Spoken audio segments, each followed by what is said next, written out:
Wakil Ketua Komisi 2 DPR RI Dede Yusuf Macan Effendi meninjau dan menginisiasi gerakan pasar murah di Desa Wangisagara Kecamatan Majalaya Kabupaten Bandung Jawa Barat pada Minggu 10 Mei 2026.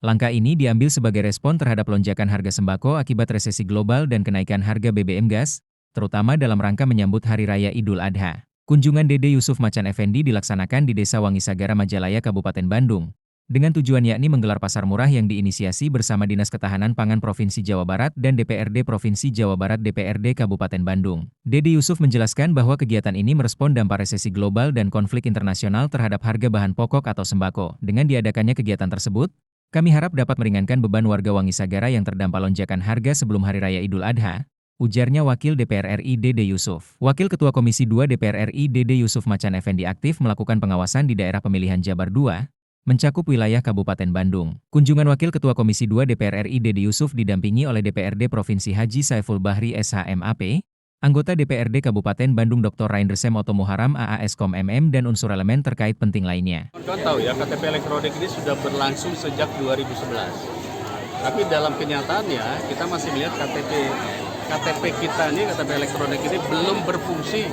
sebagaimana mestinya. Hanya sekedar menjadi bukti saja bahwa itu adalah KTP. Salah satu yang kita lihat perkembangan dunia digital sekarang itu banyak sekali, mohon maaf di kawan-kawan juga harus paham, kita diminta untuk mengirimkan foto KTP. Nah, ketika foto KTP bisa melalui WA, melalui apa yang kita tayangkan, kita kirim, maka itu sudah menjadi milik orang lain. Dan itu yang banyak dipergunakan oleh yang namanya pinjol-pinjol.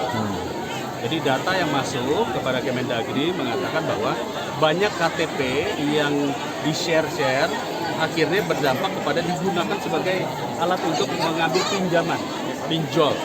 Dan banyak akhirnya orang dikejar, dia tidak pernah meminta, tetapi akhirnya dia yang ditagih. Ya. Nah ini penting sekali, kami coba merubah melalui rencana undang-undang administrasi kependudukan. Di dalam itu ada namanya konsep KTP digital. Apa makna daripada digital? Begini. Pertama, yang paling pasti, KTP digital itu harus terkoneksi dengan berbagai data-data seperti BPJS, ya, kemudian juga NPWP, kemudian juga akun bank. Karena kadang-kadang banyak orang bikin akun membuat akun bank menggunakan KTP orang lain, dan akhirnya terindikasi jadi modus korupsi, menitipkan kepada KTP-nya petani, KTP supirnya, dan sebagainya. Nah, dengan demikian, ini nanti akan langsung di KTP ini langsung terkoneksi dengan akun bank. Yang berikutnya lagi, masih banyak seperti PKH. PKH selama ini masih menggunakan kartu, kartu BLT, kartu PKH. Nah, yang berikutnya adalah terkait dengan C6 pemilu. Kenapa?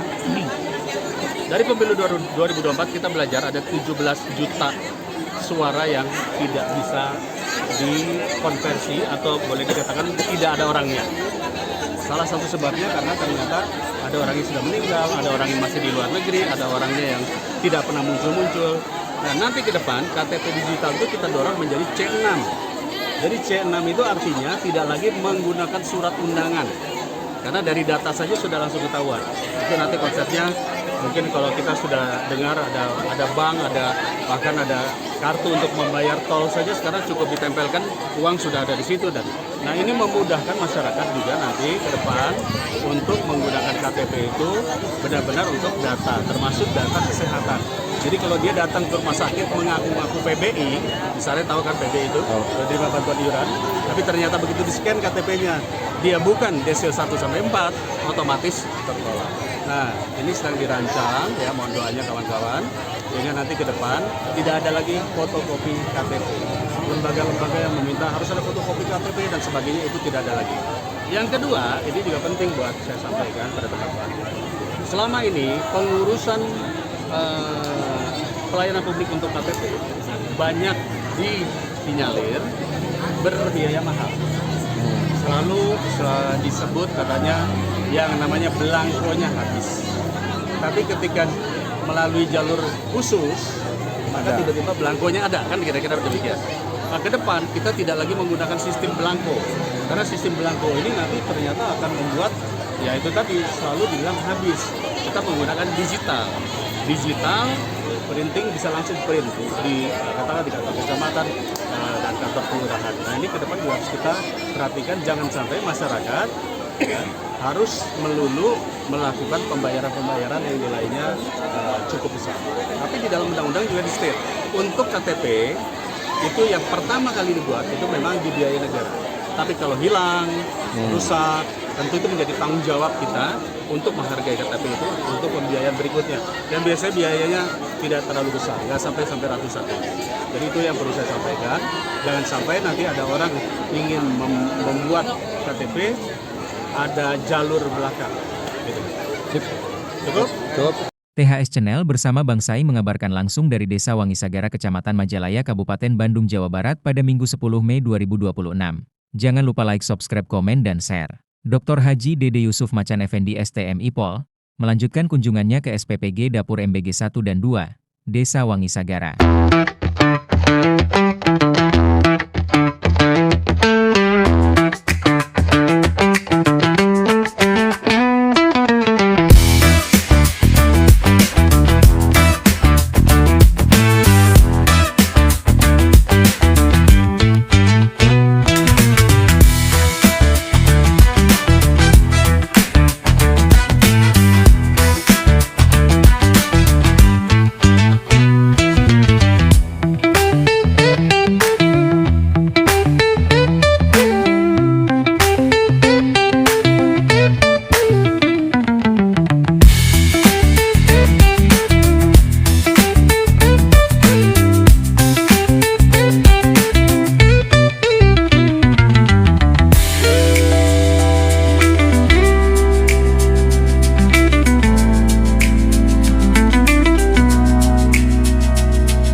THS Channel TV Streaming.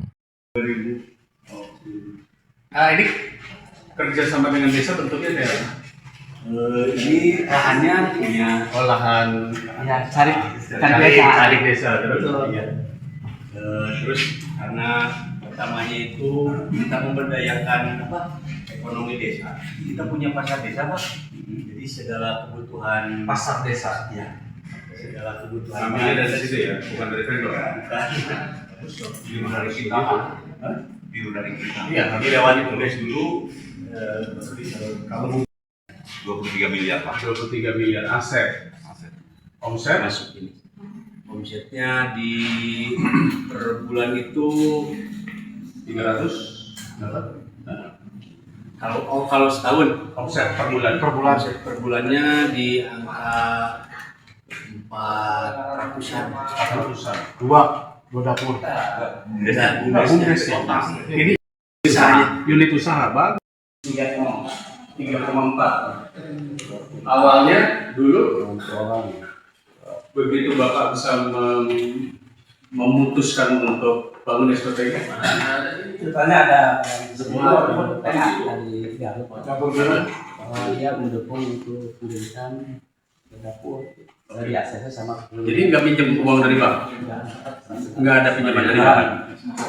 murni. Yang penting Jadi kan dibanding di sana pertama ke Majalah. Indramayu. Indramayu. Sebab kalau pinjam uang dari bank, maka paling tidak 60 juta per bulan harus mencicil kan gitu. Iya, iya. Apalagi kalau dua 120 juta. Kita pure Pak. Pure ya. Dengan gitu. Bagus. Ini saya pikir konsep yang bagus ya. Wangi Ketika Bumdes yang sudah memiliki omset sampai aset sampai 23-24 miliar dilakukan untuk membangun SPPG. 2 SPPG sekaligus. Hebat. Pak Kades. Pak Kades namanya Pak. Pak Kades. Tujuan utama Kopdes Merah Putih dibangun untuk mensuplai ke MBG, ke SPPG. SPPG untuk memberikan ke masyarakat. Jadi terjadi interaksi ekonomi. Itu menurut saya melakukan Setiap dapur ada Pak Kades punya gagasan seperti ini ya mungkin jadi Bisa jadi cuma jadi aula bulu tangkis. Ini kita lihat ya. Berarti harapannya mereka kan berkesempatan akan berisi ke desa orang. Menarik ini kan. Waduh, Ada ininya. isi ulang. Ya, satu dapur satu ini Pak. Satu mata ulang. Jadi nggak coret. Yang lain sebenarnya ada. Bukan SOP-nya ya. Tidak ada kalau ada WP tapi ini plusnya. Karena gas melon hijau itu hanya untuk subsidi. Ini berarti Kita harus sportif. jangan sampai nanti ditemukan ada SPPG menggunakan gas melon yang mestinya buat kesil 1 sampai 4. Nah, gitu. Kan ada cerita nih Pak, katanya kalau satu SPPG itu 6 juta sehari Pak. Itu 6 juta sehari itu kalau 2 SPPG berarti 12 juta sehari. Ke BUMDes. Ke BUMDes. Ke BUMDes. Kembali ke BUMDes ya. BUMDes. Kembali ke Karena kan modal awalnya dari BUMDes. Dari BUMDes nanti ada sekitar 17% lagi keuntungan dari BUMDes kita kembalikan ke masyarakat lewat kegiatan infrastruktur sosial, kebudayaan, keagamaan. Oke, ini satu pertanyaan saya penting. Karena urusan TKD saya Pak. Selama ini anggaran desa banyak yang dikurangi. Dari 1,4 miliar sekarang mungkin tinggal terima sekitar 300-an. Buat kepala desa Wangi Sagara masalah nggak tuh Pak? Nggak ada masalah. Mantap, karena PADS kita sekarang PADS-nya di 2,7-an Pak. 2,7 miliar. Luar biasa. Jadi 2 kali lipat, hampir 2 kali lipat dari DD yang masuk. Oke, ini contoh yang bagus ya. Mudah-mudahan desa-desa lain bisa mengikuti, memanfaatkan BUMDes-nya bukannya sekedar menghabiskan anggaran. Keren Pak. Ya, Udah berapa periode Pak? 2 periode. Mau berapa? Mau 3. Kalau kayak gini 4 juga boleh. Sekarang masih ada viral Pak. Apa tuh? Kita ada kolam renang 2000 perak Apalagi tuh? di daerah edukasi ya Pak. Edukasi kita punya 2000 perak. Itu semua tanah carik. Iya, Cari. Ada terapi ikannya Pak. Total tanah carik berapa? 10 hektar ada. Genap hektar. Kok Bapak bisa mengembangkan pemikiran-pemikiran untuk meningkatkan PAD desa? Ya, itu salah satu saya tidak luput dari dekatan BPD Pak. Oh, BPD. Harus koordinatif Tiap Pak. ada rencana itu selalu saya dibicarakan, disidangkan. Itu satu saya keberanian saya juga. Itu salah satu. Kalau tidak berani masih tidak. Salah satu. Mantap. Baik. Terus kemudian selain berani, selain koordinasi, apalagi ya? Networking kah? Atau komunikasi dengan yang lain atau apa? Ada Pak? Ada. Itu salah satu ada uangnya Pak, ada modalnya. Ada modalnya? Iya, ada modalnya. Jadi uang digunakan. Salah satu dibuatkan inovasi langsung ada potensi. Kan modal itu bukan dari uang Pak Kades ya? Bukan. Dari aset desa kan? Ya, Yang sebetulnya itu dimiliki juga oleh semua desa kan? Desa lain juga punya aset yang sama kan? Nah ini harus dibukukan. Saran saya BPD bikin buku. Nanti buku ini bisa saya bawa ke Kemendagri kepada Dirjen Bina Desa. Tolong ini dibuat satu rumusan-rumusan baru agar desa-desa lain itu bisa mengelola asetnya. Tapi kira ini bagus ini. Siap, paham Pak. Bisa dibantu Pak Oto. Siap, saya kerjakan. Dari Majalaya untuk Indonesia. Luar biasa. Iya kan? Pak Kades, terima kasih banyak ya. Kami lanjut acara. Terima kasih sekali lagi. Kapan waktu saya datang lagi main di sini ya. THS Channel bersama Bang Sai mengabarkan langsung dari Desa Wangi Sagara, Kecamatan Majalaya, Kabupaten Bandung, Jawa Barat pada Minggu 10 Mei 2026. Jangan lupa like, subscribe, komen, dan share THS Channel bersama reporter DDS.